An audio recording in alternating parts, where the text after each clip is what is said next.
నువ్వు అన్నది కరెక్ట్.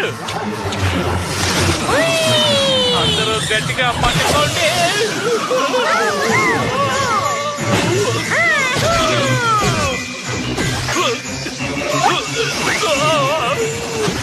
కాస్త బెటర్.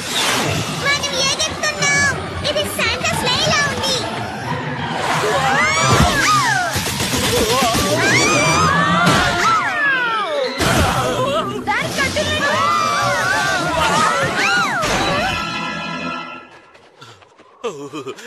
ఇక ఈ పైసు ట్రీస్ చాలనుకుంటాను. ఇంకేమీ వద్దు. కమాన్ కిడ్స్, కార్ ఎక్కండి. చూసావా మిస్టర్ క్యాట్? ఇప్పుడు శాంటా నా ప్రెసెంట్స్ ని పెట్టడానికి ట్రీ దొరికింది. ఇది చాలా ఎత్తుగా ఉందని నాకు అనిపిస్తోంది. ఈ ట్రీ పర్ఫెక్ట్ గా ఉంది. మన క్రిస్మస్ కూడా పర్ఫెక్ట్ గా జరుగుతుంది. నేను చూస్తాను. హలో